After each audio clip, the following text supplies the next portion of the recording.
Hi, this is Carrie Metzger in the Vancouver Stampin' Grounds, and today's tutorial is a little bit unusual, for me anyway. Obviously I do a lot of crafting, but I don't tend to show you my yarn projects.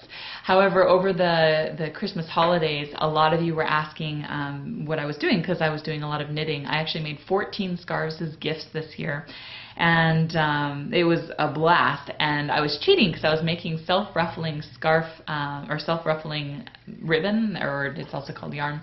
And so a lot of you asked for me to please do a tutorial on that so that you can do them yourself. So I thought I would do that today.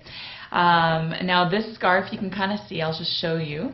This is what self-ruffling yarn does. It makes this beautiful ruffle as you go. It's actually not, I'm not knitting it myself to make the ruffles, and I'll show you that in a sec. Basically all I'm doing is putting the ruffles together in the scarf shape. So anyway, this particular one is a double skein, and I'll show you how to do both a double and a single skein today. Let's just start by, I'm going to slip off these needles, and I'll save that project and recapture it later.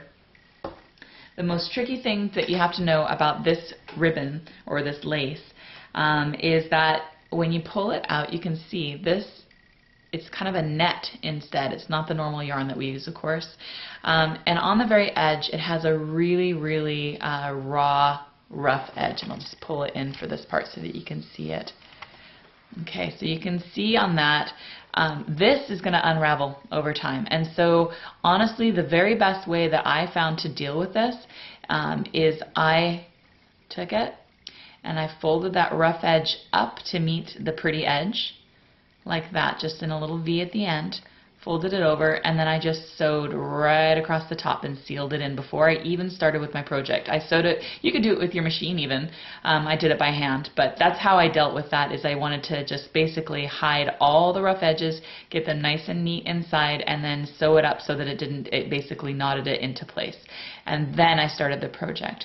However, sometimes a few of them I didn't do that, and so I'll show you how you could do it the quick and rough and dirty way. Now I'll tell you, I can't guarantee the results doing it this way because in my opinion, I don't trust that.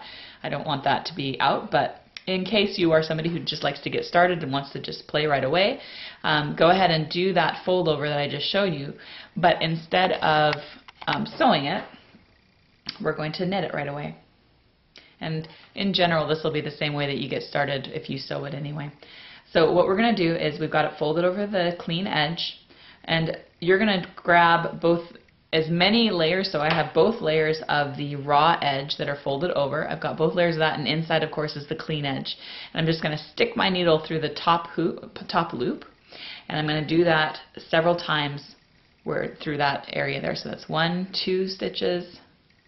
So we don't cast on like we normally do. 3 stitches.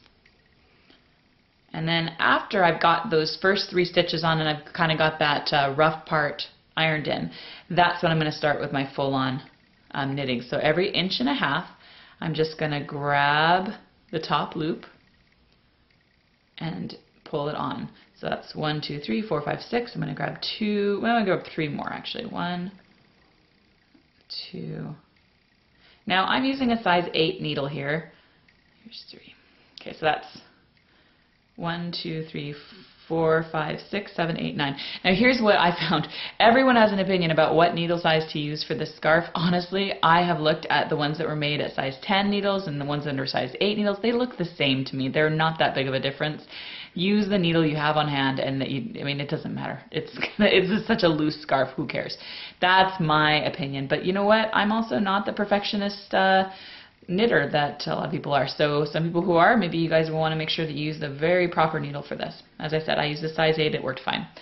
Okay, so I'm going to take my other needle now. I've turned it around. I've got my 8 stitches cast on, and then this is all you do for the remaining part of the scarf. Now we're going to use a garter stitch on this, which means knitting back and forth. There's no purling with this particular project, which is kind of great. If you're a brand new knitter, this is a good project to get you started on. That's going to get you a good bang for your buck, and you should be able to finish in a few hours and feel pretty proud of your accomplishment. Okay, so we're going to go up an 1.5 inches, grab our stitch, and then just do a normal knit, pull it off, onto the next one, slide it off. Now the depth, or I should say the tension, is important to keep between the stitches. I'm going to try not to bring this too far off the screen for you. This first row is a little bit tricky to grab because you didn't do it the normal way you're casting on, so it's kind of hard to grab, but once you're past this row, it's pretty easy. At any rate, there we go. So you're just going to keep going like that.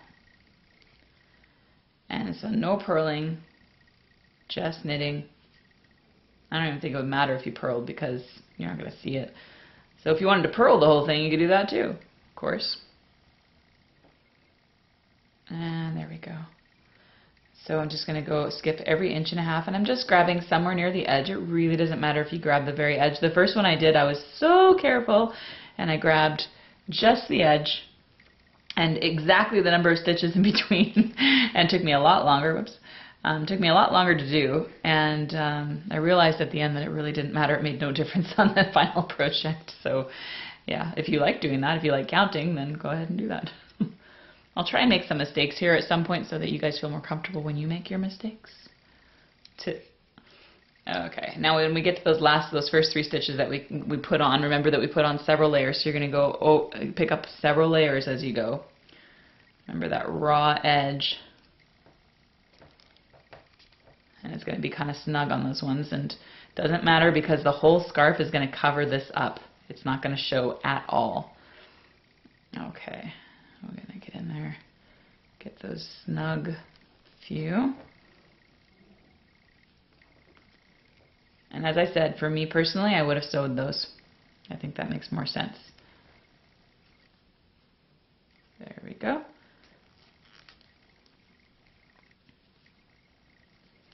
Okay, so as you can see, we're starting to develop our ruffle already. And then you're just going to start going back and forth, and you just knit all the way up. So this would be a single skein that would do that. Now, by the way, if I have a little bit of that raw edge still hanging over and I'm doing it the fast and dirty way, I would try, and before I grabbed it, I would actually go ahead and weave it through a few times. I mean, this is like non-perfectionist. I'm in a rush and I need to get this out and I forgot my thread at home. So as I said, I still would choose, if given the choice, to sew it first, but you know, we all have our peculiarities. Okay, so now that I've picked that up along with my first stitch, I'm just going to pull it off. And as you can see, we're just going to go back and forth. Now, as I was saying, this is a single skein scarf. So you're going to find that when you go into the market and try and find your yarn for this, I did find it in most of the cities that I looked for it. I actually bought it in both Seattle and Vancouver. I think they have it at Gina Brown's Yarn in Vancouver, and in Seattle they have it at the place that's down near Pike Place there. Can't remember the name of it. I think it's One Yard, I can't remember.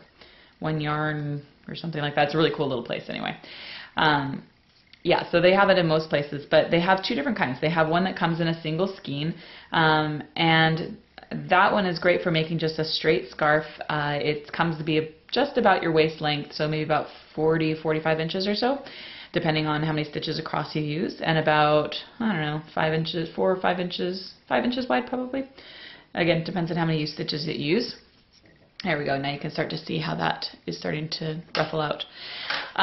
So anyway, you can do the single one. This would be a single one. It would just be this wide all the way up. So I guess that's actually more like 6 inches wide. Now I'm going to take this one off because I'm going to show you something else with it. First of all, brand-wise, this is called Frill Seeker, because of course it's self-ruffling yarn. This is my favorite brand so far that I've tried. It's a little softer, I found, than the Flounce brand yarn. The Flounce one felt very acrylic-y and plasticky to me. I don't like that feel when I'm knitting, so I liked this one better. Also, I found that in the Flounce ones there was a knot in almost every single skein halfway through, and I will say that I did notice that on this particular skein there's one knot early on, which means there might be another one deeper in, and I don't like that. In my opinion, if they're going to be, you know, packaging single skeins, they should be able to get them without a break in the yarn more frequently than I was more frequently than I was finding. It was like every single skein had a knot right in the middle of the small size ones. This is a large size one. I would expect a knot in here. These, as you can guess, are going to be difficult to work in because of those raw edges. You're going to have to sew it. That's really the best way to do it. Anyway, so this is my favorite brand, Frill Seekers, and it has a nice little glint in it. I like that. That really worked well once it was finished. Now, the double-sized rolls are the ones that if you have extra time and you're having fun, I recommend you use those. That's what makes this particular style. And I didn't find them in all the places, but you could also just use two small-size skeins. I'm just going to go ahead and pick up my stitches. Now, if you're somebody new that says, oh, I never can finish a project because I always screw up and I can't find my stitches again, on this particular project, it's dead easy because all you're doing is knitting. So all you do is pick up your loops again and you're set to go. Now, on this one, I did the same thing, but this time, because it's a double roll, I'll just back it up on this so you can see it. Because it's a double roll, I started with 13 stitches across the bottom. And I built it up to about 10 inches long, and this is just, you know, do whatever you like, but this is the general pattern that I made up. And then at 10 inches, I decreased it every row by 1. So I decreased to 12, and then all the way down to 9. Actually, and this one's 8, and I think I would go to 9 in my own, just because I think I like it a little tiny bit wider around the neck. Although having said that, this is really nice because the neck is small enough that it doesn't get bulky around your jacket, and then the bulky part, which is the part we see, that's the part we want to see, that's where all the fluff happens. So anyway, so that's how you do that. And then when you come around all the way, you just kind of measure it so it's somewhere around your waist, high waist area, and then you're going to increase it back up again row by row, and then of course the 10 inches at the end are going to be the 13 rows across, and I just basically eyed it until it looked right. But I did want to show you how to bind off, because the binding off in this particular scarf is probably the most challenging part of all, well, with the exception of starting it. So the starting and ending, that's the hard part. Okay, so when you end it, I tried both binding it off traditionally and just using it like yarn. I didn't like that. In the end, it was way too bulky for me, and it ended up having this stiff piece in an otherwise very flexible scarf. So that's my way. No, I didn't like that. And of course, I like to break the rules. So for me, the best way that I found when I was playing with it was to basically thread my, my ending yarn all the way through the whole thing, so not even knitting it, just thread it through, and then stitch it with needle and thread all the way across while it's still on the needle.